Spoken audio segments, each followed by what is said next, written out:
Hey, everybody.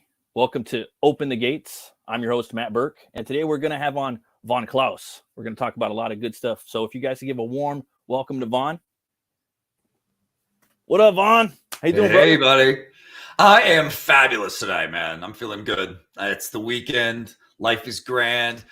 Black Terror is almost in my hands, so I can put it in your hands. I'm excited. Like, amazing things are happening.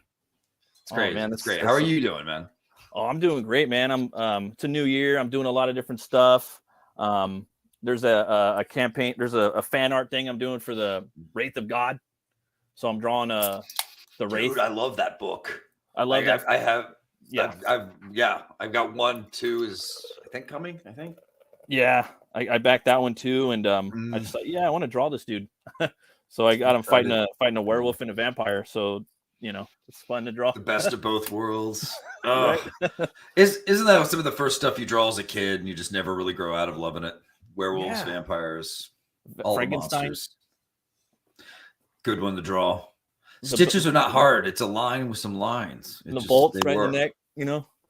Yep. I remember just drawing him, and it's easy to get that Crayola green crayon, and you just start going to town. Yeah, man. But which shade of green? Right. It got complex. Start getting crazy. Oh, yeah. What do I do here, man? I love him. I love Frankenstein. Everyone has a different design of him too. Your own totally, version, man. Kinda. And then later on, you figure out what he really looked like if you read the book. I'm sure you've read it. Yep. And it's just he kind of gets a little more human and more grotesque and it's more horrific than right? what you thought. Yeah, which made me like it more. I was like, oh, me too, man. Cool. And I hadn't seen too many like versions of that on screen. Like there's some remnants, but. What did you think of Mary Shelley's Frankenstein, where De Niro was supposed to be more close to the book? Well, to be honest with you, I love that movie. It's like one of my favorites. I love the two roles De Niro played in there, but I thought he didn't. I loved the coat. I just thought that his performance, but I didn't think he really looked all that much like the book. Like the book. Yeah, I always wondered why people said because I was like, it's not. He doesn't really look that much like it, but some people were like, oh, look, he followed it so well. I was like, okay, I don't know. Maybe you're just really into De Niro's magical performance, because I did like his performance in that a lot, man. Yeah. And there was one like for TV, I think, with Donald Sutherland and I forgot who else was in there. Another big name actor, I think, a couple of big name actors, and Luke Goss from like the Del Toro fame for Blade 2 and Hellboy 2. He played him in there, and I think that was like kind of the closest we got to it. That one and the Penny Dreadful one. I was gonna say Penny Dreadful. Yeah. But I still think there's still room, like there's still some fun to be had with that, and worlds to explore, I feel like Frankenstein, every writer has like a little Frankenstein story idea in them somewhere. Right. Totally, like man. Our version of it. Yeah. That's part of the fun of that story. That's how you get a classic, folks. You were talking about Terror in the Trenches, man. Black Terror. Speaking of classics. Yeah, that's a classic character, man. And how did you come about wanting to pursue that character for your I saw this character that looked cooler than most other superheroes, but he wasn't cooler than most. He wasn't. He's a nobody kind of in the world of comics. Right. He's kind of faded. You look into his history, he's actually kind of like the Punisher before Punisher. He was the guy you collected if you wanted to see a hero in all black, just gunning down the Nazis and throwing airplanes at him with super strength, taking the bullets, bouncing off of them and kicking ass. So he's like, he's a super killer in a way. And it was wartime propaganda-ish style stuff, but it's fun too. And it's there was a cool, brutal edge to him. And I saw that was so untapped in comics. Nobody was taking it seriously, like his World War II roots. It seemed like no one knew what to do with him. So all these things I'm talking about were motivating factors for me, because I felt like a great character's potential was going to waste in all these different ways. Nowadays, you'll see him and stuff, and he's portrayed kind of as like pirate super guy, like a cutlass sword, and and you're going, okay, whatever. I'm like, no. He's a trench warrior. Like, take him back to his roots. And then, so I start developing this new version of Black Terror in my mind, just out of almost spite I mean, it's also out of honor for him. I like the character. I see the potential. No one's doing anything with him that's interesting or cool, at least. And so then I read a recent run for him, and he was like this pill popping kind of loser. And I was like, this person does every story was totally different from the other one. It didn't make any sense. There was no rhyme or reason to it. I was just like, this isn't Black Terror. This is, and then I got mad and I did something, man. I sometimes when I'm just having fun, I don't consider it work. I will end up drawing character designs. I will end up writing a script. So out of the sheer love of it and the joy of writing a Dark Avenger hero, which I've wanted to do since I first walked into a comic book store as a kid, I started just grinding out this new terror at night when I was just, like I was working a job, full-time job then, and I'd come home at night and I'd be like, all right, let's jam. Let's grind out this awesome character. And let's make, I was just telling us my Dark Avenger epic story and having fun, right? Yeah. And then you step back from all your crazy work and you just jamming out at night, late into the nights for like a week or two. Dude, and you're that's me right now, bro. The life. All right. I love it. Well, I'm like, look, there's a 200-page script. And look at all these character designs. Yeah. What is this? Is this something I can really make and make people, make people happy with and entertain? Is this the legit thing? So after that, I wanted to be careful. I wanted to dip my toe in one more time. I had Monica, the artist for our book, Monica McCagney of Italy, the incredible artist on Monster MD. Yes, sir. And Vamp Blade. Oh, she's so good.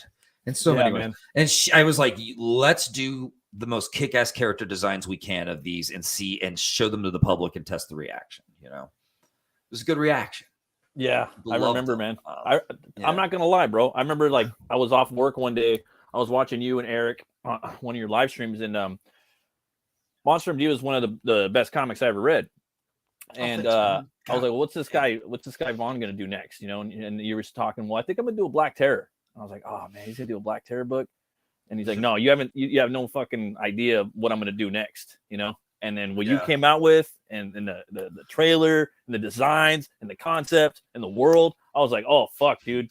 Yeah. I was tripping. This is something next level, dude. And I was blown away. And I even did fan art for the contest. And yes. Yeah, man. I can't wait for the book. Great stuff. And I love the whole idea, it's in the 70s, right? Or 60s?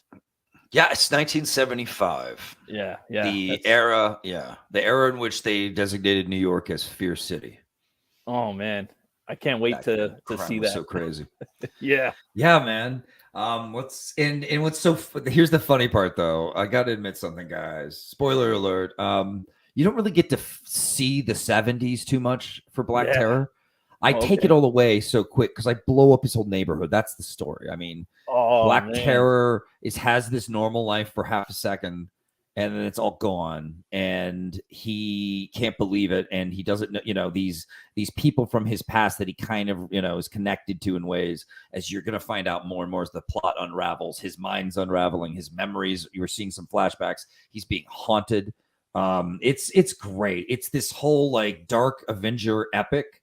But it's not flat. It's very much like his internal struggle, his spiritual struggle, his mental torment, his kind of addiction to his terror gas. That's something I did with him. One of the changes. It's still kind of true to the character though.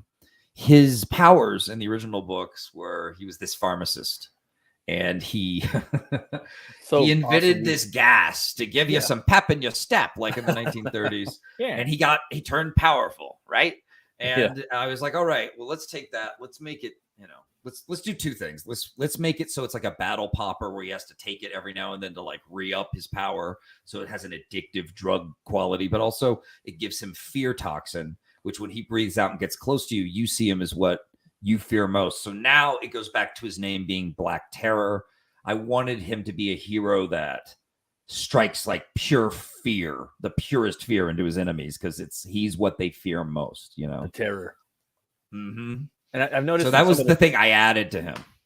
That's so awesome, dude. And I also noticed in some of the imagery, you'll just have the crossbones, and you don't have the skull. You have his eyes, just this, staring back at you. The terror just staring right back at you. And sometimes the blades will be.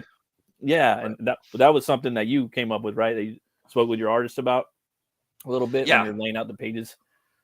Well, to be honest, yes, in some panels I think I'm hey, note in, but I want to give credit where it's due, because I think some of those choices, the stairs, were Yeah. Monica's as well. So I want to give credit okay. to her, because I'm not sure that I wrote that stare into every panel that she put it in, that for an effect that she chose, which was brilliant, of course. Yeah. She's awesome. So that, we both, there are different moments where I'm like, you know, he's got that that evil stare right through your heart that like breaks you, you know. And then of course Monica puts that in throughout because she's smart and knows, you know, that's a recurring visual theme we should use, you know. The terror gaze. Yeah, man. Good. That's a great term. I love that. Yeah, exactly. And it's been fun too. I got to experience, or I got to think about the nature of fear with this story because of that, and I loved that. So there's a lot of different things that happen with fear, because just because he breathes on you doesn't mean you just sit there going, I am afraid. Everyone reacts differently. Right. Some people run, some people just sit there in terror, and like, or some people are just distracted. Some people immediately try to kill him because they're like, get out, I hate you, I hate you. So yeah, it could be anything. Anyway, you were saying about the trench knives. I'm sorry, I didn't mean to. Oh no, I'm sorry. Sometimes I'll like you're good, man. I'll just say something. I get excited. I'm really excited, if you haven't noticed, about this book. You came upon a trench knife, if I'm correct, right? I think I recall you speaking of that and the inspiration for that, in which you incorporated that into the story. Can you talk about that a little bit? Yeah, man. So I was at this flea market. I go to the flea market. I'm an older guy now. I do these things. I want to go to the flea market. I love that stuff. Actually, these days they're like full of awesome old toys and like comics and greatness. Anyway, if you're lucky, sometimes it's hit and miss. But anyway, I go to a pretty good one, and this one I went up to the weapons table, old World War II stuff, and I saw this awesome looking blade. But I was shocked that when I pulled it out of the sheath, it had a saw edge on one of its edges on its back. Yeah. And I was like, what? This is kind of brutal. And the guy was like, and it had, I think it even said it on the tag, but the guy said, the old Merlin behind the counter said, that was, that blade was illegal. They had to make them illegal in World War I. And if you got caught with one as a German soldier in World War II, they wouldn't even try you for war crimes. They would just shoot you. They wouldn't take you prisoner. That's crazy. Dude. Yeah. They thought you were too barbaric. And so they were barbaric to you. They shut you down, because whoever had that blade, they had to make that saw edge themselves, and they do it to pull out your guts and to saw through your bones and to like torture and maim. And so even the most brutal warriors were like, that's not cool. Yeah, dude. There's got to be a code, right? Even Dexter has a code, right? Exactly. You gotta have a code. So the bad guys, I thought that was such a great image. First of all, it's got, it's a horrific item. So it's like a good bad guy weapon, but more it's like symbolic of how these bad guys kind of see the world. Like, bend to our edge of order, or else deal with our edge of horrible saw teeth, like edge of fear, edge of domination, edge of destruction, Like it inspired the bad guys for this. It's their blade. It's their go-to blade. Yeah. So yeah. That was how that happened, man. It's one of those things where history and flea market shit comes together to make you like go, oh yeah, you can make something really cool out of this. If you just it's pretty epic. Like, you just looked at it, it's almost like the poof of smoke and inspiration, and it's okay, and all these things are syncing up, and just like simpatico. And with your story, it worked. Yeah, that's what I love, the connections. That's what good writing can become like, is you connect everything. Because that blade is also now kind of a perversion of Black Terror's chosen weapon, the trench knives. So the good guy weapon now, they have their version of the good guy weapon, and of course it's the evil. It works great visually. And it shows you how that's part of it. Goes back to Black Terror's struggle, right? He's the sane good guy in this, but sometimes, man, he blacks out. He does a bunch of terror gas. He goes kind of into berserker rage, if you will. So that's the other side of him. So that's awesome. The visual of a saw edge on a blade and then a normal edge, it's like it goes back to our, Black Terror. Is he our sane, at least sane, well, semi-sane, like hero, or is he going to kill us all, basically? That's awesome, man. I seen the bike too, man, and I love the bike. I remember from the promotion art. Like, I ain't gonna lie, like I took notes, like what you did with this campaign. I was like, this is some next level shit. Like, oh, thanks. Again, you're a pro. Me, I'm a greenhorn, but I'm looking at what you did. I I studied everything that you did for it, and I'm like, this is awesome. The bike you released in the promo art, and now it's there. Are we gonna get more of the bike in the book, sir? Chapter 3 of this book. So volume 3, the third book opens with the bike, and you get the bike scene, and it's badass. It was so fun to finally write like my motorcycle, scene. Yeah. What am I going to do with how's Terra going to handle it? How does his bike have some special gas that helps it go vroom vroom faster, like he does? Things like that. Like it was so much fun, dude. Like the TerraCycle too. Like how could you not have something called the TerraCycle in this situation? Yeah, that's so metal, dude. Like in so many ways. I got to put skull and crossbones on everything, and it made me so happy in this campaign. Oh yeah, and yeah, I can't wait for it, man. I can't wait to get the shirt. It's glow in the dark. Hell yeah, Corey. It's just gonna be fucking rad, dude. Glow in the dark shirts, everybody. I remember discovering you from watching Billy Tucci, and he was doing his crowdfunding comics show back in the day. This is back in the day now. It's been like years now, and damn, you had Monster MD at the time, and I was just like, dude, this book looks fucking rad. Like it's just different styles, you got a little bit of anime, a little bit of like Bruce Timm in the artwork style, and it was just popping, just the concepts, the compositions, just on the cover alone. I had not read the book yet, but I just was like, wow, man, this is something really cool, and I can't wait to get this book and read it. And I read it, fucking loved it. A lot of people know who you are. I know who you are, but maybe you could talk a little bit about yourself and like how you got into comics and kind of tell people who you are a little bit. Sure, man. I was born in Texas, but I was mostly raised in like kind of a nowhere of a field of Oklahoma for a while, next to a bunch of tarantula snakes and stuff. Grew up in this like cool, hip, designery house that my parents built like away from the world. And like my mom gave me this early on appreciation of like all things like creepy, macabre horror. And of course, I'm lucky to have grown up in the era of the 80s. So I was bathed in like great music, pop culture, and 80s horror. And nice. It tempered me from an early age on, sneaking watches at movies I wasn't allowed to watch. American Wolf in London, because and you, of course, and that's not a coincidence either. Because what happened? Michael Jackson's Thriller made us want to see more of that cool stuff. Oh, yeah. So you want to see the same team who made Michael Jackson look awesome. It was a phenomenon back then, and it was an amazing thing to be a part of. And Elvira, another like awesome Mistress of the Dark icon. Love the movie. And then Freddy Krueger's born in that era. Yes. You've got Jason doing awesome stuff. You've got best. I mean, it's just all this horror is amazing. And Pinhead shows up, and you're just going, oh my God, all these icons just showed up.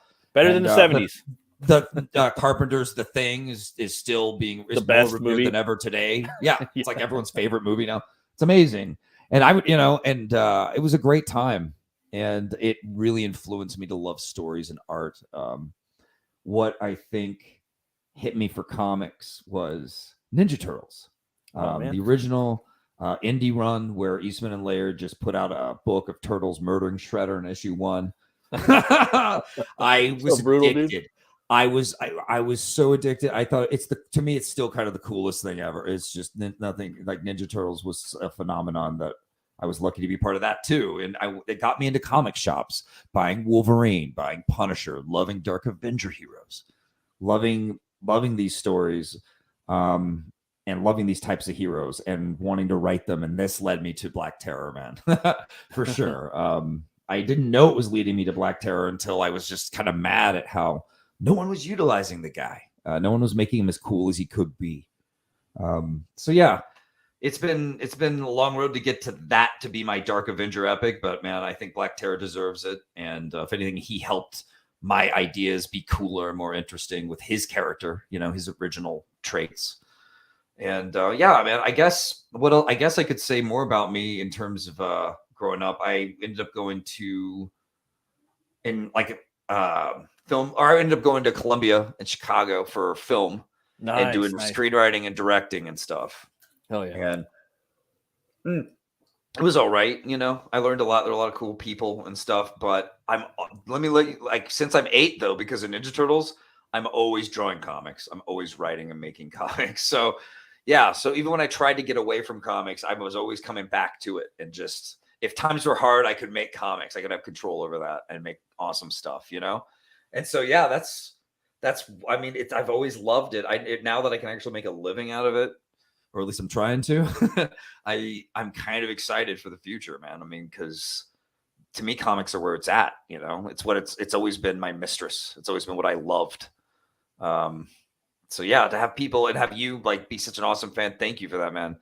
And responding like this to my work, it's just it keeps me going. Thank you. Oh, for sure, bro. I appreciate it. Yeah. I mean, most of the time you're writing, you're doing this awesome concept art. But also you might be doing some illustrating some books coming up, right? I think I remember hearing something about that. I have this weird attitude lately. Like, I'm not going to stop making beautiful Black Terror books until we're done with our awesome trilogy, right? But at the same time, I'm in this weird mood. Like, I want to make grunge rock or garage rock comics where I draw myself. I'm not like a total pro, but I can kind of draw and have fun and make something creepy and gothy and awesome. So I am kind of I have been kind of scratching out on my own little book behind the scenes to put out one day. That's awesome, man. And not worry about it. You know what I mean? Just do the best I can. I'm not pro, but like just put out something cool anyway. It'll be like a cool grunge, self-made, you know, like kind of grinding album. Hopefully, we'll see. Oh yeah, I'm kind of starting to look at my stuff as albums. Yeah, same here, man. I fucking love that shit, dude. I love that it's so fucking raw and fucking you're scratching it. It's so brutal, so fucking man. I mean, that's what it is to make comics. It's grinding AF. All right, everybody needs to understand that. It takes a certain kind of personality, a certain kind of stubborn, badass to make comics, and let your heart get broken over and over by them, and just keep going anyway. Totally, man. You do, man. It's that's the ones sometimes you got to let get away or not get away some of the stories. I was wondering you're too, man. Addicted to telling them. Oh yeah. Oh sorry. What were you saying? Yeah, addicted. Hell yeah, dude. You get addicted to like giving to people. It's not even addicted. Like for me, I realized it's how it helps me connect with people when I don't get to connect with people, you know, that often. Like it's nice. It's a nice bridge between me and humanity that I don't often have, if that makes sense. Oh, totally, man. It's also like you're giving, you know, it's your gift to the world, and a lot of people can take the gift and love it, you know, which they do. Cheers, and, thank you all. Hell yeah. I was wondering, man. Well, I will say, like for me, real quick, like I have this like, I'm not. I guess I'm an artist, but I have this like. It's almost like a demon that I got to silence. I have to do something. I have to create. Like I have to draw. I have to write some like metal or do something. I have to do it. If I don't do it, I go fucking nuts. Like I have to do it, and then I have to silence this fucker, you know. And it will never stop. Nothing's gonna get in my way. Nothing's gonna stop me. And like that's just I don't know, man. Like I got this I call it the creative demon, you know. Yeah. And yeah. You got to try to divorce it. I try to slay it. I try to get rid of it, but it never goes away, and it always stays in my fucking way. And it is what it is. Whether it's crap that I'm putting out, whatever. Right. I have to doesn't matter. I have to get it out. You know. That's good. It's your mistress, man. Like me, you've got to satisfy her. Just embrace her. Embrace her. Every time I make something crappy, I mean, I learned from it, and like I can just move on. You know. Right. That's you know what I mean. Like, I hear that all the time, you know, and like again, I'm a greenhorn, and I hear from pros and people I respect and people that could do a lot of good stuff, and they're just like, hey, dude, your book's cool. The next one's gonna be better, and you're gonna look back and you're gonna fucking want to redo it. And I've heard that like 10 years ago, and I like, damn, you're fucking real right. Demon. Yeah, well, you just described the real demon, man. You want to redo it. You want you're like, no, that's not. Did I really write that? Dog shit. That's horse shit. Get out of here with that. I want to ask you, man. It's just the curse. Yeah. I'm sorry. Go ahead. What were you going to ask? I want to ask, who are some of your influence in writing? I guess, and in comics, and who are some of your? It doesn't fucking matter. Comics, whatever the fuck. But that's what we're doing. And art, dude, and like some of your comic artists. You know what I mean? I don't care. Like, man, I'd love to know these things. I'd love to know that. Okay. Let's see. I'm like, I want to look at my shelf now behind me. You know, I see so some much cool DK stuff. over there, some DKR, Yeah. which I got Yeah. in the garage too. I see Yeah. some Monster and D. Fuck yeah. Yes. I really love Eric Powell of the Goon. Me too. Look at Hell yeah, Goon! 15th anniversary, baby. I love he was that. like the one comic I kept doing, like you know how you go through that. Back to I don't know. Well, most dudes go through this phase where they kind of stop for a little while, like in their late teens and early 20s. This motherfucker, I was always buying it. Like every single issue I bought nonstop. Yeah. I'm like, oh, I love his fucking black color pencil with his fucking outlines, you know, with this inner like punk fucking scratching pencils. Yes. And it's oh man. And then he did a live stream the other day, and he was trying Galactus. Like, sorry, my French, but this motherfucker's doing a live stream. Oh, I'm gonna watch that shit. You know? Yeah. How does he do that? And I met him a couple times too at the Comic-Con. You know, he was always the guy I went to. Him and fucking Magnola, you know, like, hey, check out my book. You know what I work, you know, work on your your work on this, work on that. You know what I mean? I'm like, all right, cool, dope, dude, dope. You know, I'm fucking fanboy, you know. But you know, he's awesome. Yeah, he's dope, dude. He's really cool. Oh yeah, he's good stuff. I mean, and when it comes to other artists, I went through my loving, Eastman and Laird and Frank Miller. Me too. Oh, I just bought 300. Yeah. I love 300. And then I absolutely love Frank or Todd McFarlane was kind of like my top guy growing up. Yeah, he's dope, dude. I really love Todd McFarlane. Like, so inspirational, man. He was my idol, like for like what I wanted to be. He was the pinnacle. Like I had to like, who do you want to be when you grow up? Like write a story in like 9th and 10th grade. I want to be Todd McFarlane. I mean, he's fucking $4 million making toys, making comics, like groundbreaking comics. Like back then I didn't really think about page layout or nothing like that, but I'm like, this is cool, you know. And now I'm like, dude, you know, businessman, comics, like draftsman. Everything. He has all the qualities that have made for him just a juggernaut, and that's an amazing combination to be business savvy and art savvy and get build your empire like that. That's something else. And so he's really impressive for sure. Who else? I definitely Jim Lee had some influence for also. Who are some other artists where I was just like, I want to draw like them? Those were like a lot of them. Travis Charest, I really like him. Yeah, I've been hearing a lot of good things about him. Everybody raves about that guy. You don't? Do you hear that cat? Do you hear a cat or something? No, I hope not. No. Okay, good. I'll be right back. Hold on a second. Oh, for sure, brother. Yeah, man, I've been hearing a lot of good things about Travis Charest. I've seen some of his work. That's the go-to. Like for me, I like Bisley a lot. I love Simon Beasley too. Yeah. Oh, and then, did you ever get man, his he's got so many work styles. for Danzig? Yeah, dude, I want to get his Death fucking Dealer? his Death Dealer and his fucking the Aztec the Aztec Warrior book. Oh, dog, I can't remember the name. Like it's escaping me, but it's on my list. Puma Jaguar God. Jaguar God. There we go. Yeah, those are great. They're unbelievable. Like he's got a lot of styles, dude. Biz, right? Mm-hmm. And Lobo, like Lobo's a big big influence on me. Lobo made me like DC Comics as a kid. Yeah. And first you're like, if you're a Marvel kid, you're like, okay, I'll buy Lobo. Fuck Batman. I got Lobo, dude. Lobo, Swamp Thing, those Constantine, the Demon. They made some cool dark stuff, man. People told me if I wrote for anything, they'd want me to write for Constantine, like in the mainstream. Yeah, like, I could see you easily handling that with ease. Yeah, you fun. Yeah, I love that occulty stuff. I love the dark edge or whatever. That sounds too.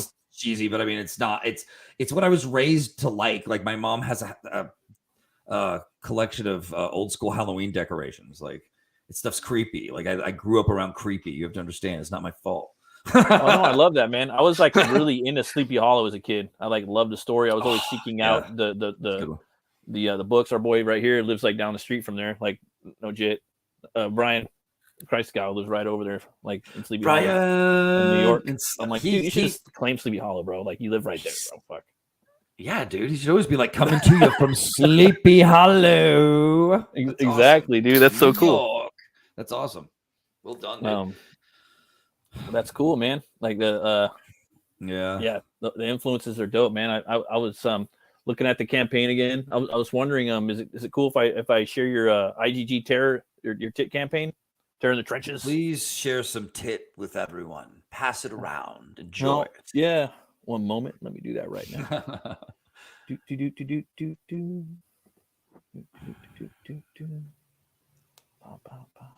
It's like the waiting room music from the elevator. Jasper's crazy, man. Yeah, but it was a hard choice. I didn't know if I should do the safe bet and do Monster MD 2 because a lot of people were wanting that, obviously. But I mean, I had to get this book out. I showed it to Monica. Monica said, yeah, this looks totally badass. We can do this. We can make it Bruce Timm on roids. And so that's what we did. No, I think you made the correct decision. I mean, in my opinion, you know what I mean? And I love Monster MD, and I can't wait for that equally. But man, like I think this kind of took over. I don't think really you had a say so in this matter. I think something in you just, it had to get done. You know what I mean? I felt like if I just put, because originally, right, you just put it in a folder and you're like, I'm forgetting about it. I'll do it later. I'm sure if I have more money and I'm more successful, I could do something more risky like this or whatever, which would have been smarter, I guess. But Black Terror needed to, I don't know. I feel like he needed some more love. He was demanding that I do this almost like he wanted to get this story out as much as I did, I guess. Oh, so man. I think so. And he's getting it, every blood soaked drench of it. And then of course I got to make Lady Satan, another Golden Age character, kind of another vengeful hero throughout. And she's a crazy gun witch in this. I blended the fact that she used to use weapons and then they changed her to a witch who was mystic briefly. They tried different things with her back in the day. And I just kind of guns, mysticism, little bayonetta, call it a day. Yeah, she's awesome, dude. Like really came together like perfect. I like with her high heels. Is that oh that's not her. Gun heels, high caliber heels. Yeah. You have this awesome trailer right here, bro. I was wondering, it's cool if we play it. Please. Okay. Sounds good.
Hell yeah, man. I love that trailer, dude. That shit fucking slaps every time.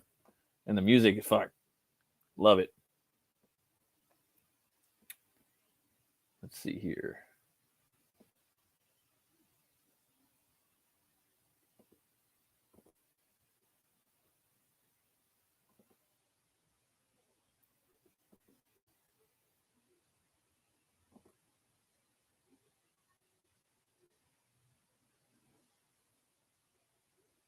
Oh, I think you might be on mute, brother. Oh shit! I'm so sorry, buddy. I had it on mute for the trailer. That's all good. I was like clicking around, like, oh, what'd I do? I was talking to Vosto about Vosto did the music for that trailer. Yeah.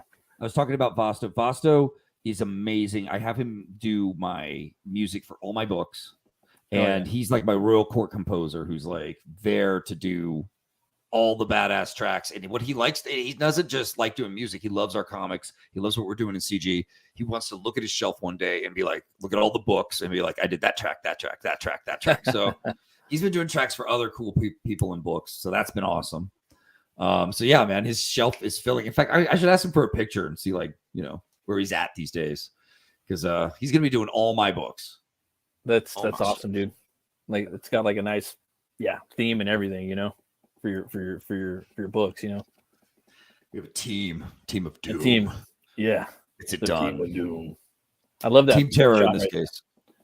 Oh yeah. Yeah, it's the double pager right there. Terror needs to be the combination of like brute force and just like dark. To me, this was like the dark avenging shot that would make that I kept seeing in my head when it comes to Terror, when I was making this. So yeah, Monica killed it. It's just like one, like, I mean, there's so many shots in here, like I always catch myself going back and looking at, and that's one of them. And it has the force perspective, the energy, like everything. It's just got it there, just pops. You know what I mean? Like, just really sets it up, draws you in.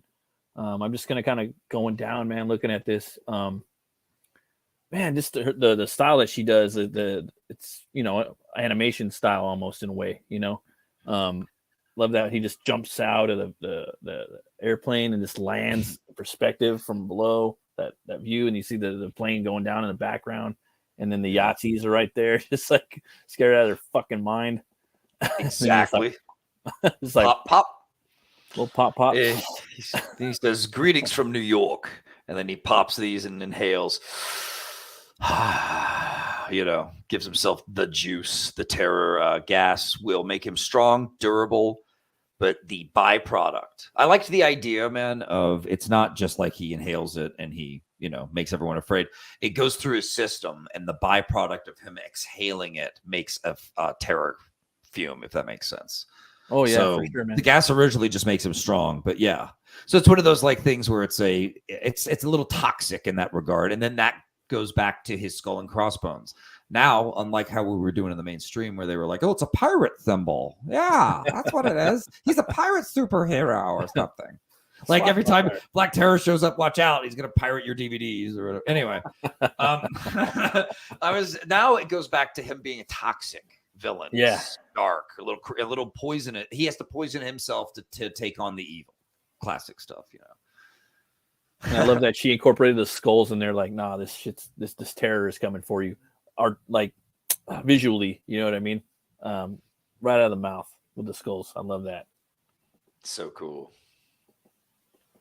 And then right here, from my understanding, you have a golem unchained, right? An awakening, a golem, without giving too much away, right? Yeah, there's a shot, I think, in another page of a guy looking up at a giant golem. I love this page too. Interesting. Yeah, within the teeth. That's another one, dude. Like, man, dude, I love these perspectives, man. That one too, so inspiring, bro. So fun.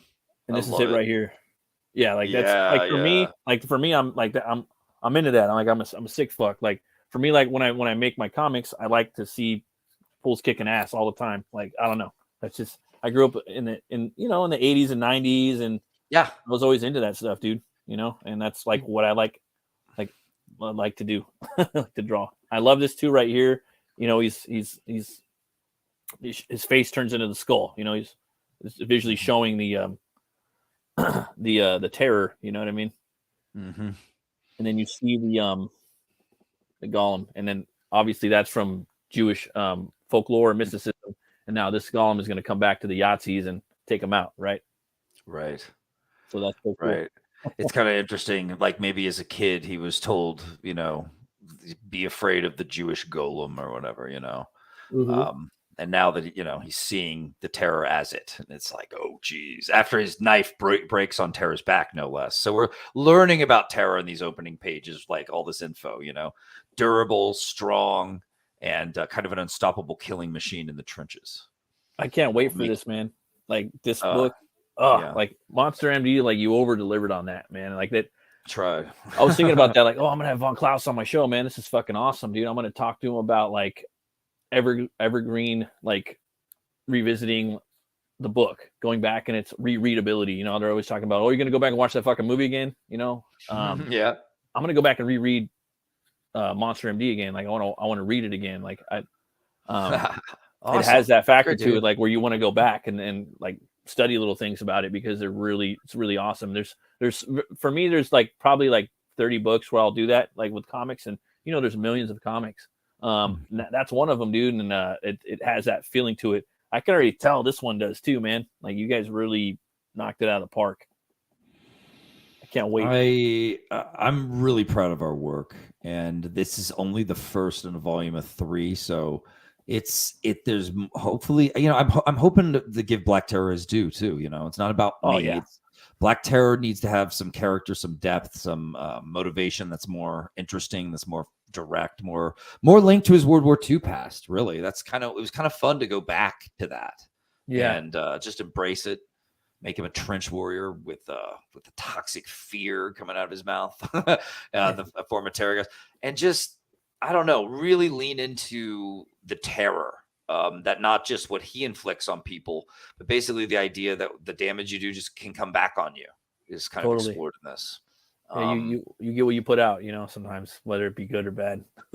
Yeah, it was great to explore all this stuff throughout the book and just hopefully give him a little bit of depth without overdoing it. Of course, it's still like this because that's what it needed to be. It still needed to be the most horrible, brutal, death-defying brawl of Black Terror's like night in his life, his worst night. It has to be like a John Carpenter movie and told across 3 books. It all takes place over the course of one brutal night, dude. This one book does this one story.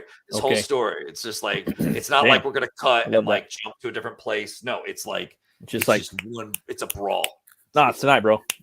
Yeah, but throughout the brawl, you're going to learn so much about Terror, right? You're going to see what's been going on with him, what his real problems are, what he's afraid of, and his weaknesses, A little bit of that might be right here and possibly in this middle panel, right? This wide one, huh? Something. Maybe. Oh, yeah. Yeah, little hints. Yeah. Maybe. 100%. I love that. I love the smoke, dude, that she's throwing down or throwing behind her. The trail Tiago style. Mm-hmm. Isn't that cool? Tiago Barca, our colorist, kind of understood this book in a way no one else could. Like it was right when I saw his work on the test page, I was like, "Yep, sold." There you are. I remember you had to go through like a bunch of different applicants for the coloring. A lot of really good people, but they just didn't have the specific style that needed to be for this book. And right, they were so good too. Yeah, it was like painful. I was like, dude, this talent. It made me happy too. It was like, God, I'm lucky. I have all these cool people want to work. Yeah, it's great. But yeah, you're right. It wasn't quite that feel we needed to make this successful. That would work. And then Tiago came in.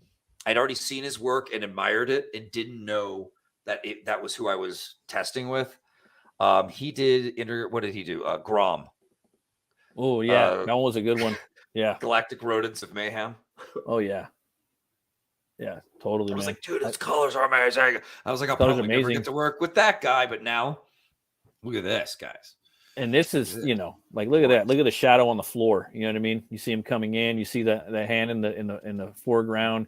You have all the details of his lab and his terror inhaler chamber.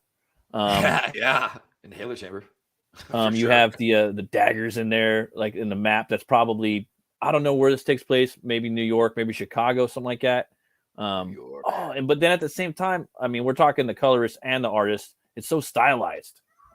Then you have this Gothic cathedral ceiling at the top, which is my fucking jam. That's all like what I'm all about. Fucking love it. And it's stylized, like all of that. All the detail, like, oh man, I could go into it. I could just dissect this page for a minute, dude.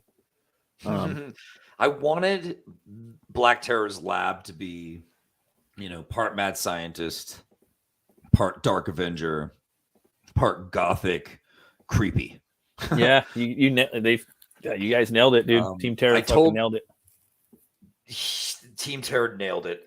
Monica understood right away. I wanted there to be the right amount of tech worked in with the Gothic stuff. Like he's doing all, it needed to have. So as you read the book, you're going to see all his. I think even the next page, if you scroll down, I could be wrong, but I think, you see more here on the left. This is a function. It's got to be functional. It's not just about, cool gothic whatever. It has, this is his badass lab that he hasn't been in a while, full of all the terror gas that he's been kind of missing. Yeah. So it's like kind of generators and stuff and exhaust and all kinds of things in there. Yeah, man. It's loving it. It's something every guy can relate to, I guess. Like we'd love to have our place with our gear, our tools, totally. Stuff, our mechanics. But and then we've got his wife. Little memories there of Annie, who he started the pharmacy with Annie after the war, and that's what kind of brought him out of the dark, black cloak and into the white doctor's cloak. When I read about terror or read the mainstream stories on terror, I got kind of mad too because it opens with just him going, "Hi, I'm a pharmacist. I know you hate me. I make you wait for like 30 minutes while I pretend to look for your pills," and I was just like. No, it's legit, dude. That's like how it is. I mean, it is how we feel sometimes, I guess. But I was just like, no, not for terror. Like, no, he's got to be, he's a pharmacist in that he's like a caregiver for his little neighborhood in New York on Stryver's Row. And so that's how I wanted it to be a positive thing instead of like, don't you just hate me? Your local pharmacist. Instead, it could be like, he could use chemicals and things to maybe heal himself in a bind or, there's more to him now. I'm not surprised. I'm like doing monster doctors and having Black Terror have that pharmacy. He has that pharmacy background because I grew up in a medical family. Okay. That kind of simpatico again, dude. It just kind of lines up. You know what I mean? Yeah. Interesting. I love all it all the lines skulls. up. Yeah, everything lines up, dude. It was all supposed to be that way, preordained. I love the skulls in here. Like, it's so stylized. And I'm sure you hear that a lot from this book. Yeah, stylized, but it's also artistically stylized. Like, the way, like, it doesn't have to be that way, but it makes it even more fun and juicy for anybody. I think even especially like people that like to draw and do things like that, or to see stuff like this, right? So like she could have just drawn the skull, but no, she went in there and did the skulls in the background. She put the tentacles, like added more into the mask. It's like, so good. Like there's stuff like that for me. It's like a visual feast. You know what I mean?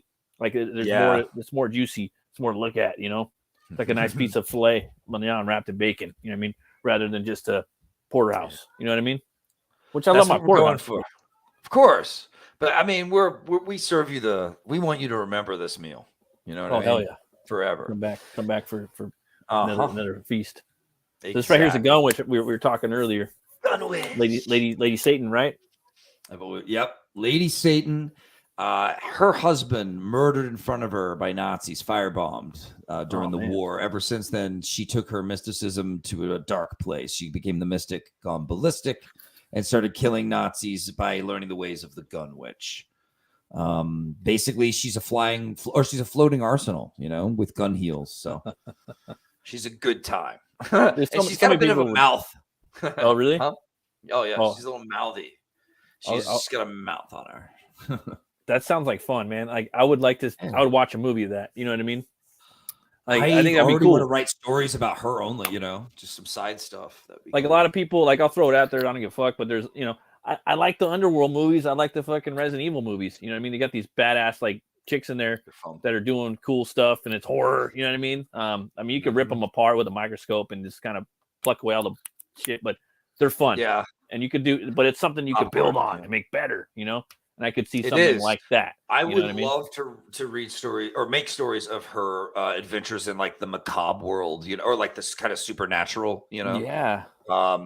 Mixed with, of course, the very real world where she's blazing guns and kicking ass. So yeah, that'd be so cool. I love that. It's real fun. She kind of comes in to do Black Terror a little favor here and help them out and own these guys. Totally. And look at those like perspectives, man. Oh my god, it's so fluid too. It's so when you're drawing, Vaughn, you know how it is when you're penciling, like it's the shit. And sometimes you come in and you ink it and you might theoretically destroy the drawing, or it's okay. You know what I mean? Right. Yeah. But it's like with her art, it's just like boom, boom, boom. Like she just like it's almost like yeah, it's just so fluid, like all pencils but not pencils. I don't know. You know what I'm talking. I do, man, because there's a flow to her lines that's it's like beautiful animation in a lot of ways. It's just so sleek and clean. Yeah, that's part of the Monica style, you know. That's part of what makes it all right here. So cool. Yeah, no, you're cool, man. This is what started it all. This is these character designs, and you can get them as the Terra print set, the Terra files, as we're calling them. And on the back of each one, oh, dude, on the back, I have all the cool, creepy, like secret data that agents have been gathering on them and stuff. You love doing this shit, huh? I think you're gonna love this. I do. You loved making this stuff right here, huh? Like from the like in the beginning, like doing all these cool character. Oh, dude, it's so cool. Like from the beginning, like when you were creating the story. Like we were talking about this earlier in the show. It's the joy of getting to create around a character. I was able to make up all these new villains to kind of support the story in cool ways. Yeah. So I invented all of these to kind of be his nemesises. And it was just pure joy, man. It seemed almost like they came together too easily. Like I knew exactly what each one needed to, you know. It's like you're not even doing it. You're like, take control of the wheel type shit. Or it was totally. It was like writing it. When people say it, the story wrote itself. That's what they mean. Like the characters, you hear them, you see them really easily, you know. And then of course Monica translated them to this badassery. Which you can. I love this, man. I think this is like a perfect way to do. Like, man, like if you ever want to do like character designs for a movie or a comic or a cartoon or a fucking video game, I think this is the way you do it. Like, it's so beautiful in the way they're laid out in different perspectives, and they're showing like what ifs and different pinches, you know, just on one thing. Like, oh, we're in this and we're in the shit right now, and oh, this is happy, and this is like it just, but different angles, and it's so awesome, dude. Yeah, Monica killed it. I've had a couple people ask me like how we did it, or they basically told me we intend to make our character designs like this. Yeah. No, I mean it's like, it's perfect, dude. And I love the Coffinstein. Like side note, like the way the name, it's Coffin, but it's a Coffinstein. Like it's so cool, dude. The way you set it up, he's so evil and perfect, and maniacally for the book, you know. Classic, classic bad guy. But I think when you get to know him, you're gonna really like him. He's gonna be interesting, hopefully. I'm have sure some cool traits that you like. Yeah. In fact, I'm not going to spoil too much by telling you this, but when you first see him like in our story, he immediately tells you something pretty personal about himself. That's kind of, hopefully people will think it's kind of cool. Oh, okay. Yeah. Everybody's got a story, bro. Like you start learning cool things about him right away. So I hope people can so yeah, don't worry about it. Even though there's still more books to come, you know, there's a lot to expand on all these characters. By the time he's going to start fighting one of these big bads before the end of this one, and then it's going to lead into the brutality that is the second book, which we're already working on, and Monica is absolutely killing it. Dude, I mean, I want to show off these pages, but I can't. You know what I mean? I want to sit on your hands. Like, I love this the sawback, right? The big zombie Yahtzee dude. Yep. So badass, dude. Thanks. I think I pinpointed it too. Like another thing I like about her art or love about her art is it reminds me of some of the Street Fighter like anime art. Do you know what I'm talking about? I do. They're like real swole, like Saget, and like you know, just the way they're drawn. Like I love that stuff, dude. With so much. Me too, energy. Actually. The energy really, you're right. It sells those big time. Dude. I love it. I love. I told Monica the energy had to be 11 on these. I did. And she understood. And sometimes I didn't have to make that many edits, but sometimes I'd be like, I would tell her like, I would like oppose with this, oppose with this, oppose with, you know what I mean? To show this, to show this, because I wanted us to get to know these characters in a cool way. You have to, man. Have them looking through the window with the little, the doctor's looking through the green window with the little hand up against it of someone dying, you know, and he's just kind of observing, like little things like that. Like I gave her those little notes, and then she killed it. I think she added some things herself too, like maybe the head on the hook. That's cool, man. Like oh, that's so awesome. Like side quest again. I do that a lot. We do it on Brian's show. Can't wait to get your book when you're fucking scratching, bro. When you're doing your stuff. My own thing. The one we're not going to talk about, but the one we're kind of talking about. Like, I can't wait to see that too. That's gonna be fucking badass. Yeah, I've got books coming out with other companies too soon enough. So look out for them, man. So I can't wait for that too, man. There's a 22-page Ash Canny specially book coming that I guess that's all I'll say. But yeah, you'll see it again, and we'll talk about that a little bit if you want. Oh God, I'd love to. Hell yeah, that would be awesome. Oh, TerraCycle. This is the cycle I was referencing in the beginning. Like you see this, and I'm just like, whoa, man, what's going on? You know, and man, like you're thinking a lot of the 70s movies, you know, and in early 80s, like maybe 81, 80. It's in my DNA. I can't deny it. Can't wait to see what Vaughn's gonna do with this, and the way she made this cycle like so spot on, but stylized and its own identity. It's fucking next level right here, dude. And I want to see what he does. You know, love it. Yeah. Thanks, man. I couldn't have done it without this awesome team and Black Terror getting to. I mean, see, here's another thing, man. I'm kind of. I accept myself where I'm at as an artist. I like being a controversial artist. I don't expect to ever work for the mainstream, and I'm okay with it. And if they do ever end up wanting to hire me, I don't know. I don't even know if I would work for them necessarily. Right.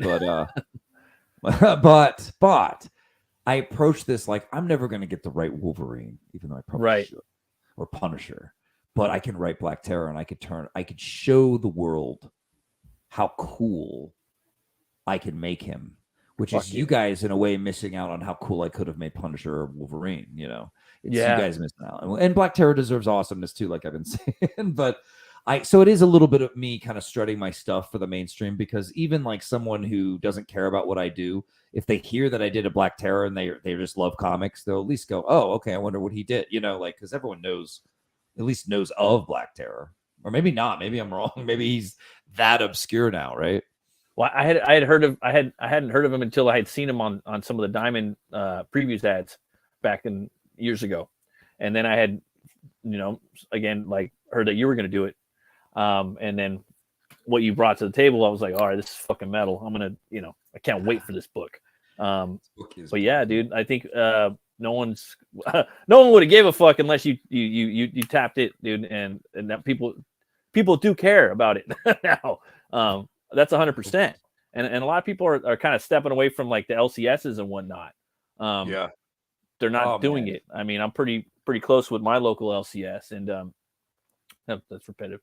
But it's a lot of the like OG people that were coming around buying books are not really buying books that much anymore, man. And like a lot of these stores, for them to survive, they have to put indie on the top 2 shelves, put the big guys on the bottom 2 shelves, and then they have to expand their manga set, do a little bit of pops, a little bit of action figures, and that's how it goes. And probably some eBay.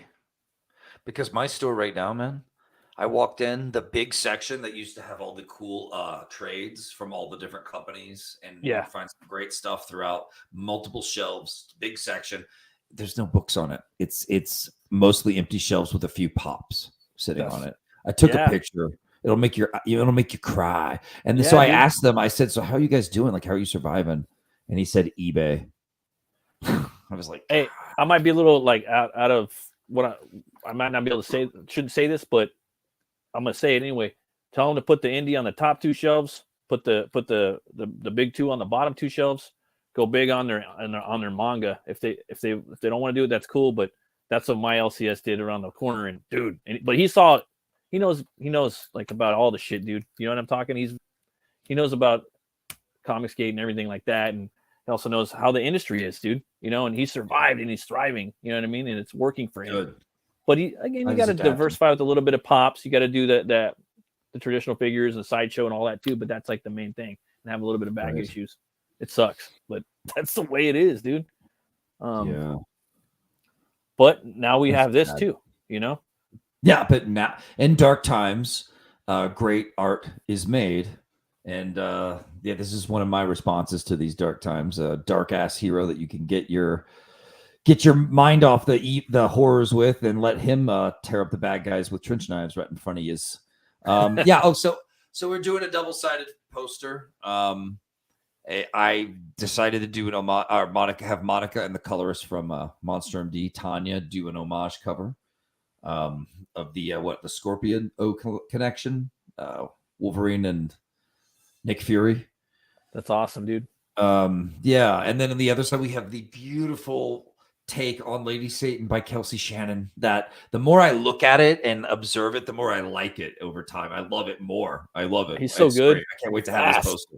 He's such like a Renaissance man, dude. You know. He really is. I can't wait to see him do his own IP, man. I'm sure. Oh yeah, man. And it's like that slow build, that slow brood. Like when fucking Kelsey gonna do? Well, he's smart. It's like he's not just forcing himself to do it. He's waiting till he knows. You know what I mean? He's like wait until he knows exactly, because he's when he puts himself into something, the power of his art, the energy it must take out of him must be immense. So yeah, he's picking the right thing.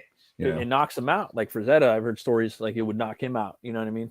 He'd be up for days, like just obsessed and painting or something. Yeah, especially after when he had a stroke and he had to switch to his left arm, he would get in there and just like throw down 12 hours and then just boom, be out for like a while. I mean, from an article I read, but I could see, you know, like it speaks volumes to work, you know. And you got the terror vial. Oh, sorry. Yeah, no, I've never done this before. Here we're doing the terror gas vial. It's a replica of the vials Terror goes into battle with on his belt.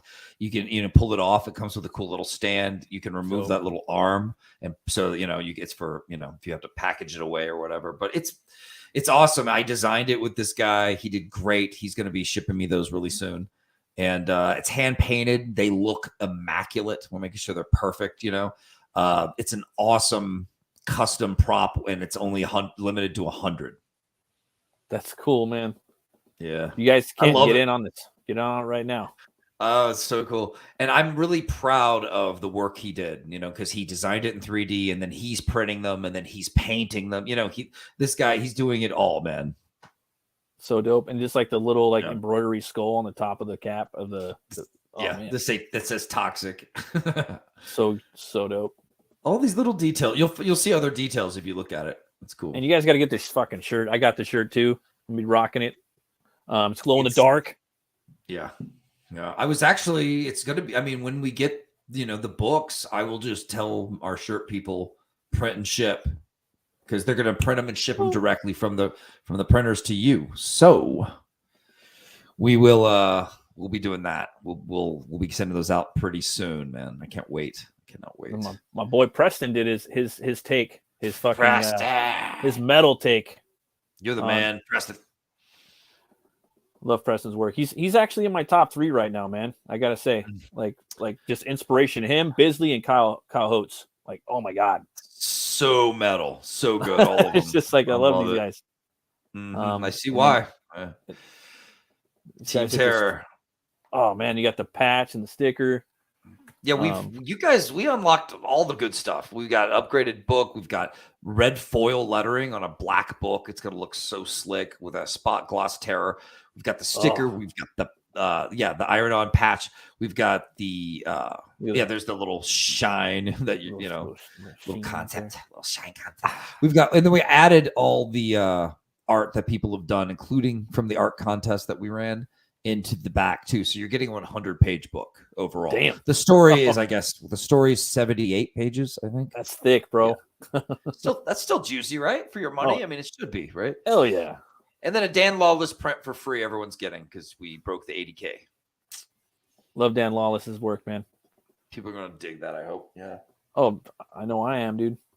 And then right here we got the Total Terror. That's the one I got. Because with Vaughn, he, again, like most people, like CG adjacent, whatever indie scene that's funding books, Von Klaus's Monster MD spoke as the best book ever that came out. So with you going full head on the feature tier, you can't go wrong with that. That's you really can't. The price is pretty good for all the stuff you get, I think. Yeah, it's a steal. You get everything for 85. We're taking from Vaughn right there with that one. Or if you want to, if you guys, you want to just get the book, that's cool. 25 bones, get a thick juicy. You guys just want a T-shirt, you want to fucking rock in the pit, get that one. Yeah, in the dark, they'll see you. You'll see the green coming. Toxic, right in there. Get mowed down. You can also get the signed comic and poster, 45 bones. And then they have the signed comic plus print set. Dude, you guys got to get the print set. I'm telling you, like even like fans are going to love it. About it. Creators are going to love it. Like you're going to trip when you see that. And if you're the type of guy, dude, who likes to frame beautiful prints of art, you might dig this print set. But if you're the type who's not really into that, but you like the stats and like cool, weird factoids about characters and stuff, you flip it over on the back and you'll see these cool, like dark, classified document files and like notes that different secret agents have taken while they've like followed some of these crazy characters around and stuff. And then you step into that world. You're like part of the government looking into the files from Terror in the Trenches. And again, it's an immersion. So that's something that you guys don't want to pass up on. You know what I mean? If you just want to get that, but again, I would just say get the top tier, get the featured tier, and I'm like, that's the way to go. This right here, you guys want to get the 2 signed comics for $50, you can get that. Give one for a gift, which would be cool. If I got that as a gift, I'd be like over the moon. You can get 10 books. That right here. This is an opportunity for people that are watching, in the network and the community. They could tell their LCS to check this out. Back it. They got 10 books. They can spread the love, and they can check out, some stuff that's on the ground right now, and it's going to be moving up. And then, obviously Preston's stuff got taken pretty quick. I remember that. That one got smoked up quick. It's gone. Pretty quick. Yeah, the painting was up for a little while, but the sketch got. Yeah. But yeah, man, I'm so proud of this team and all the awesomeness that we've gotten to make here.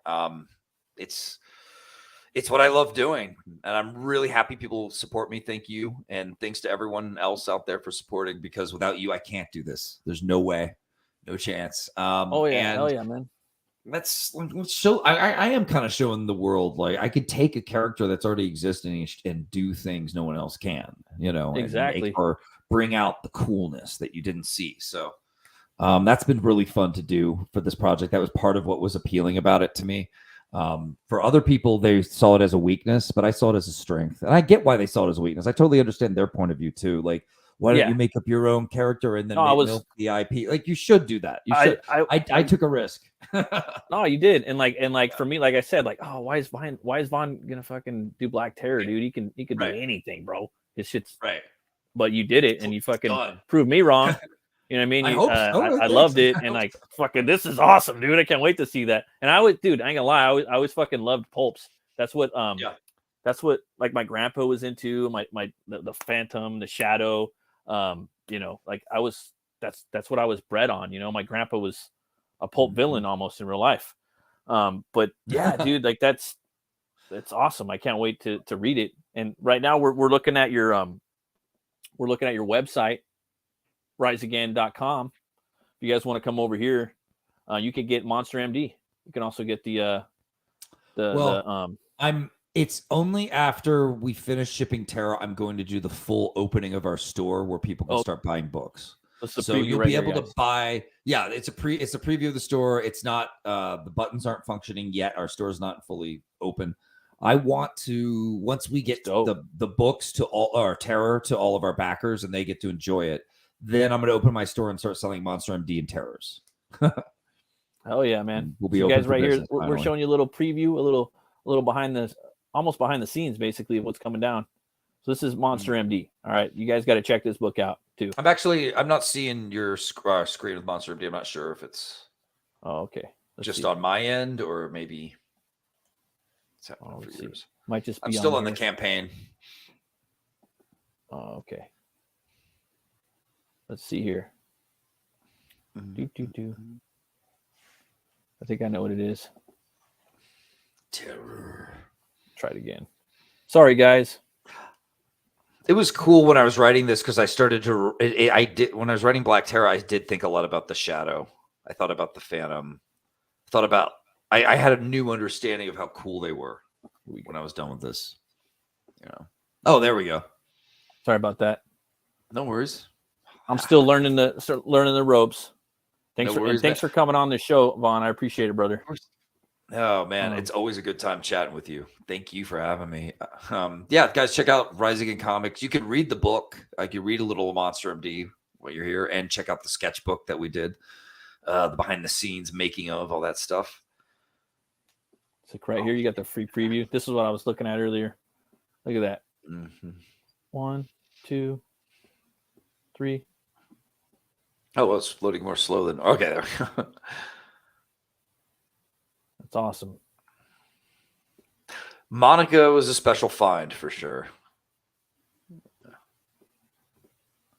You guys got to come here and check this out. So that's a little bit. I'll engineer the link, so you guys can come back after the show, and you can always watch the show, and you'll have the links to both of these. And eventually, both books will be on here, and you can check them out. So if you ever want to get into Rise again, that'll be. We're doing awesome things in comics. Go to. Oh hell yeah, man! Hell yeah! I gotta ask you, Vaughn. What's your favorite movie? Ooh.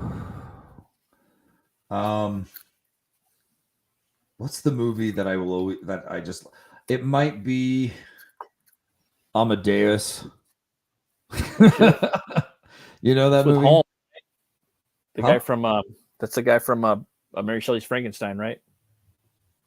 Got his name. Tom Hulce is in it. Yeah, Tom Hulce. Tom Hulce is in Shelley's Frankenstein, I believe. Yeah, I think so, right? Right. Yeah, Tom Hulce is Wolfgang Amadeus Mozart. That movie for me was so, I don't know, something about it. That movie and there's a lot of movies that I've gotten obsessed with over the years. That's one of them. That movie's basically about a man versus God in a way, which is not something you usually see in film in a real way. You know, I'm not just talking about punching gods, you know, like in Thor and stuff. Right.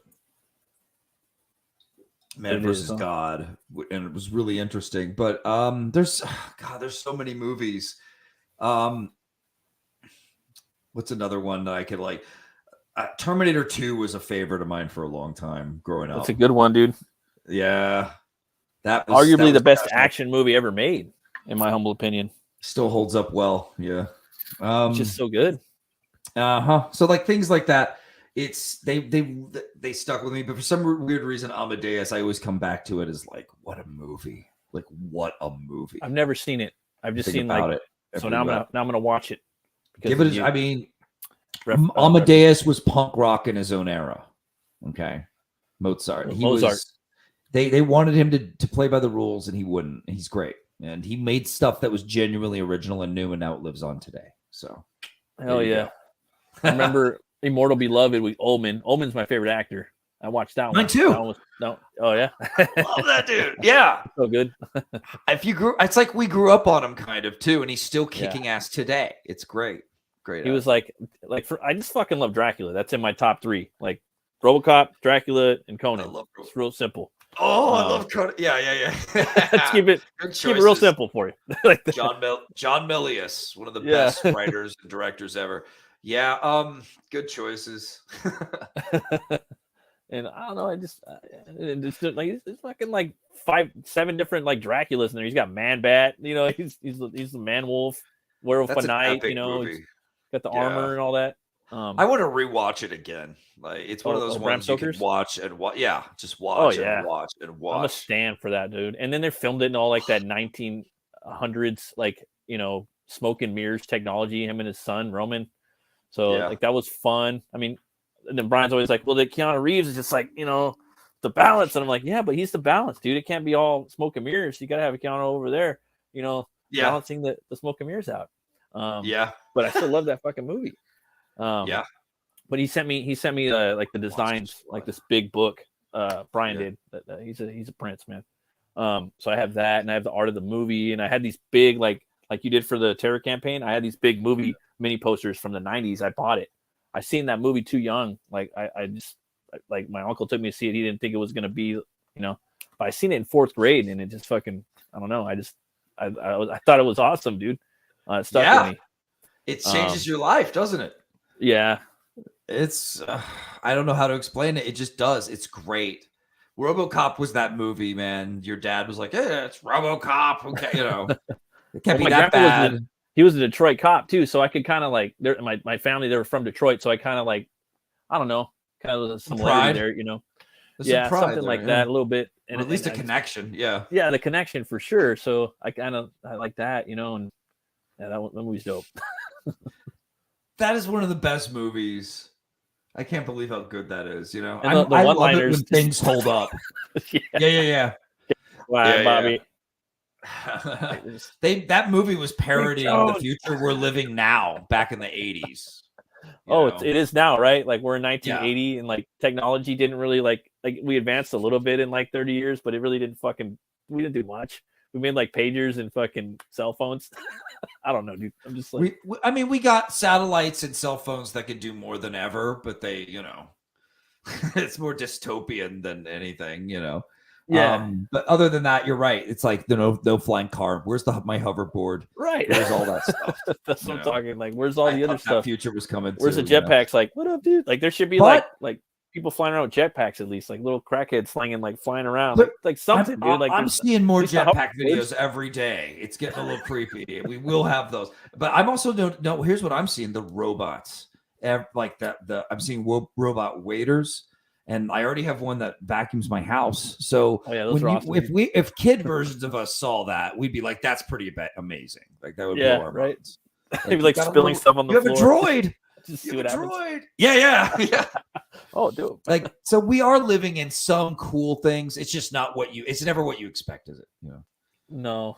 Yeah, I was expecting like Back to the Future too, and like a lot of people were, right? Oh, power laces should be a thing by now. This is ridiculous. I mean, a lot of people were doing the whole like Velcro for a minute. What's your favorite metal band, bro? You got a favorite metal band? Typo Negative. Okay. Peter Steele. Okay. Yeah, those guys are dope. My first band, my buddy, my guitar player, he could sound just like that guy, man. Oh my god, he could play their music too. He wasn't really into them that much, but he had that voice, you know. Yeah. But they're dope, dude. They're really dark. Yeah. Really moody. Yeah. Fun to listen to probably when you're maybe when you're writing. Yeah, I could see that. I definitely listen to some Typo late at night, depending on the scene that I'm writing. Yeah, for sure. I can see that. Maybe turn down a little bit, not too loud. I think I related to Peter still a little bit. He did all their album covers and did all their graphic design, and his graphic design and his work on all their album stuff influenced me to want to design shirts and do my graphic design today. So like that was more than just a band I liked. Like they were a pretty big influence on my art too. You know, that's awesome, man. Like I'm really big on. I don't know. Like I really think it's cool when like comic book creators can like if they do music and they do music, if they do clothing and stuff like that, I think it's fucking awesome. You know, so they're putting stuff out. You're kind of rocking them their stuff. You're supporting it. You know, and it's just cool to see that. It's almost again like we were talking about with Kelsey earlier. They're like a Renaissance person. You know what I mean? But right, man. I just think that's cool, dude. Like I'm totally into that. It's fun. I've always wanted to my whole life, and now I'm getting to do it. It's kind of surreal, you know. It's like, I'll make a T-shirt. People actually buy it. What? People actually care? That's insane. Yeah, the designs are dope. Like the ones you have on Crypto Fashion. If you guys when you go to the Rise Again Comics site, you guys will see that. Hell yeah! And there's a bunch of almost 40 years old. My voice still cracking. You guys will see. You'll see the shirts. I really like the doctor logo that you have for Monster MD. Monster Doctor medical symbol. Yeah, I want that one. And then there's I like the wrenches for Terror. That one's really cool. Oh yeah, Terror Motors. Yeah, if you like the motors TerraCycle, you need that shirt for sure. And so much fun designing this stuff. I don't know what it is. I just have a calling to do it. It's fun for me to do. And I've got that. I want it to look like a beat up, like heavy metal band shirt that we all love, that we all enjoy and relax in. I don't know. When I was in bands in high school growing up, I did all of our graphic design too. So maybe that's part of why I love doing this. It's just there we go. I've been doing band stuff for a long time, you know. So it's an. What did you play? What did you play, man? What did you play? I was a drummer. Oh, that's dope. My dad and my brother are drummers. I could never Oh, do it though, sweet. man. I could never Oh do yeah. it. One It's kid like, out. like I Yeah. could keep a beat a little bit, but it was just like that's cool, man. What'd you end up playing? I just did vocals. I just yell into a microphone. Sweet. You know, just fucking idiot. But yeah, I try, you know, but I'll that was just do some vocal stuff back in the days for bands. Yeah. that's awesome, dude. I Yeah, would man. I would always like to open the dialogue, the conversation about, man, you got to be a fucking savage barbarian to play drums. Like just the concept of playing the drums, right? You're there, you're sitting around the fire, and you're like, bah, bah, bah, bah, bah, just fucking shit up. You really are. You're beating the You shit out are, of and everything. you're setting the whole beat for everyone. Yeah, and You do have to be a badass barbarian with the right attitude. But think about it. Like, I mean, like, and I always talk about that with drummers, and they always have like again, like my pops and my kid brother, you know, they're drummers and they're good. You know, my dad syncorated jazz, and my drummer brother, he was getting really good. He was like doing a lot of different stuff, tech death and metal and different styles of metal, like but just to do that and the mathematics of it and just, oh man, just everything about it, you know, it's fucking awesome. I absolutely love drums, but I didn't like stick with it. I ended up I mean, I got some money for it, but I kept it kind of cheap. I gave it to this kid as his first drum set, so to kind of pass the torch on, because it was my first drum set, and he was like the son of some popular jazz drummer badass too. So oh shit, he ended up becoming a badass himself, I think. So good on him. I love that, dude. I could sit and watch drummers like on YouTube, like just some of me too. different ones. Well, yeah, you could. You're a fucking drummer. Just like that. Am like, I still a drummer? I could never picture you as a myself drummer. a- I always pictured you as Right. like maybe a bass player, maybe a guitar player and a singer. But that's crazy, dude. I learned something new every day. I started as a drummer and played in bands as a drummer for a while. When I got older, I did switch to bass, start doing more metal-y stuff, and started singing and stuff a little bit. But I didn't get to like front a lot of bands with that setup. I just wrote songs and kind of recorded some stuff, and then ended up, kind of leaving the music thing behind and going back to comics. But it's still there though. Like my mistress. it's in your DNA now. I mean, that sounds kind of cliche, but it's in you. And those rhythms, those beats. I mean, that kind of goes into comics too when you're setting up pages and shit, right? And the flow. Oh and yeah. Like I don't know. I'm starting to save the songs I listen to while I work on certain different books, so it can be like a different playlist for different books, you know.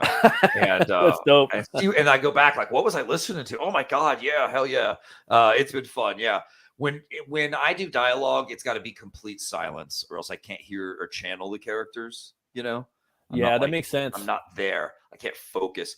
But when sometimes, man, late at night, like good thrashy stuff, punk stuff, I turn it up and I write just the actions, just the fight scene. Yeah, totally. And that can totally guide the pace. It's fun. The dialogue has its own rhythm too, its own melody, right? Especially for different characters. So 100%. they can't come. The music can't come into your world at that point of the writing world, because that character's rhythm is taking over your brain at that point, and that it needs to flow. So, that's a perfect point. You're right. I agree. That's just the way I don't know. I've never thought of it that way, but you're totally right, because it's like clashing harmonies. Exactly. Yeah, and melodies too. Mm-hmm. And rhythms too. And totally and clashing everything. You called it. You're right. That must be why I have a problem. I also have like an auditory nerve thing where it's hard for me to separate sounds anyway. So I'm very like sound sensitive. That's how my pops is. Oh man, I can't hear anything in a bar. I don't know what you're saying. I just pretend to know. My dad, back in the day, because he had brain surgery and he had a problem with his ear. So in his glasses, they had this like cutting edge thing back in the day where they put it was a built-in hearing aid into the glasses. So he always had these glasses with this fat ass like tip at the end. You know what I mean? Right. But he would rock that was like shit. That was the high tech though. Yeah, I was like, but yeah, it's pretty dope though. Tits. Yeah, that's cool. It's like it's clever. You're gonna see like a high tech version of that now, right? Like you could see. It'd just be like a little speck. I mean, like something now you flip on. Yeah, exactly. Now they're like little Bluetooth things. It's like a little mole on your ear or something. Yeah, so you can just hear everything. It handles everything, filters out everything for you. That'd be so cool.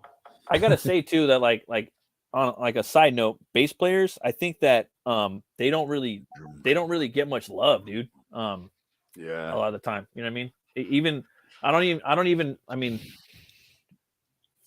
even when you're recording the song and that's all you hear, like now I'm like, because I listen to metal most of the time, I'm always fucking, I'm a metal stan. I listen to metal, and I fucking love it as a blank statement, like a blanket term, gray, however you want to say it. I listen to all genres of metal and rock and hard rock and all music.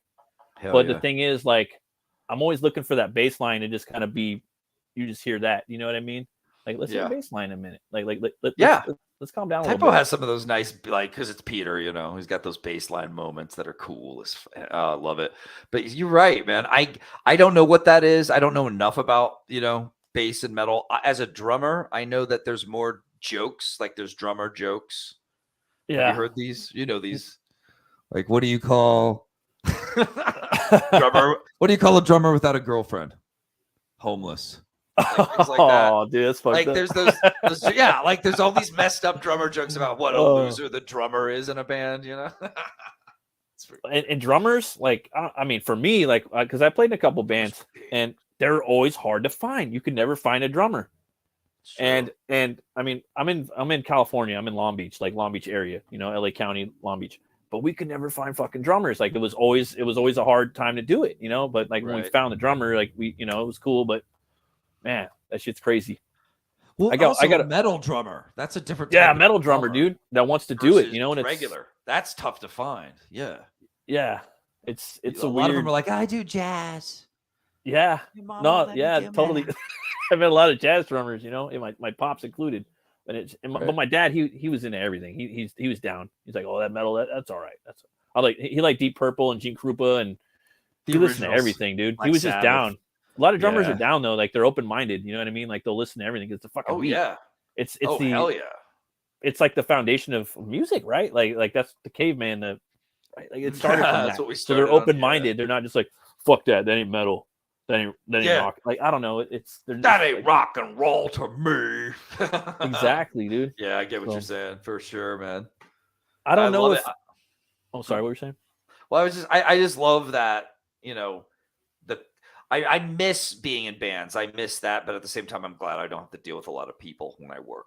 Well, it's a marriage too. You're married to that person. Like I've heard other people say this. I'm like, yeah, it is. It's a marriage in a pirate life if you go on tour.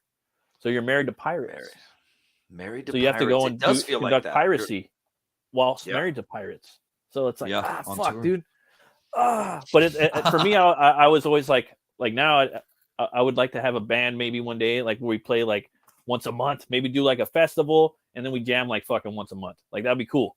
You know what I mean? Like, awesome. Okay, that's manageable. You know what I mean? Yeah. And don't fucking take it so fucking seriously.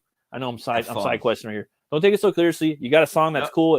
You know right off the bat, like in the first, like you know when the song is cool and you don't gotta overthink it too much. Now when I looking back, I'm like, dude, this song was cool.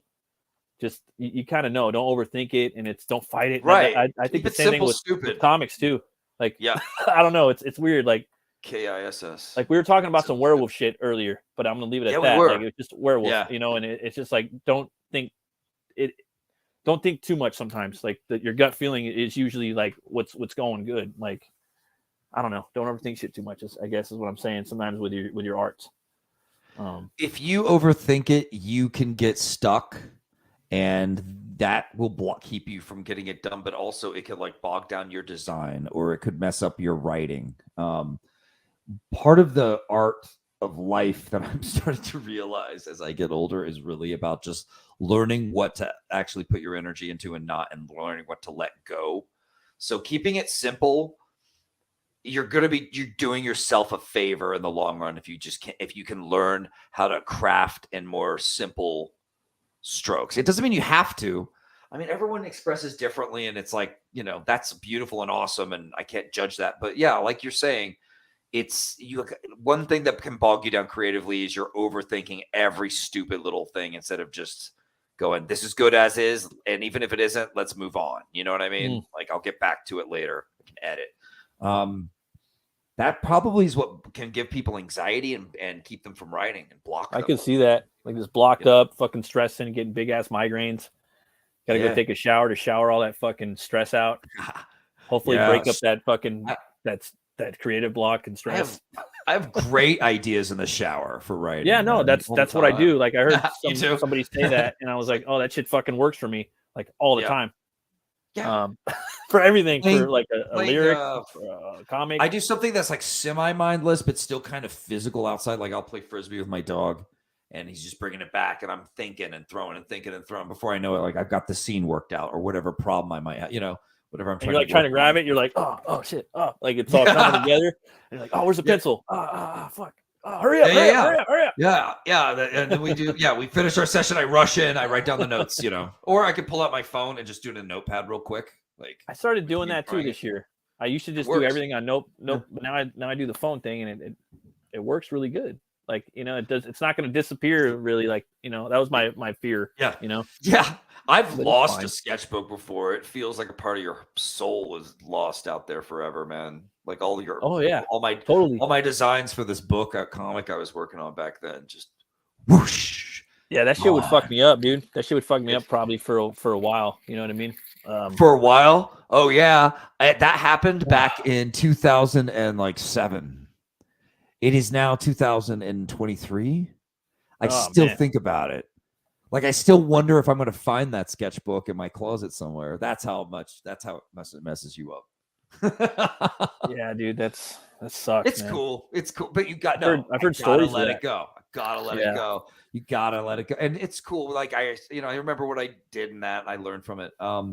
You gotta, nowadays though, you're right. Like you just put it on your phone.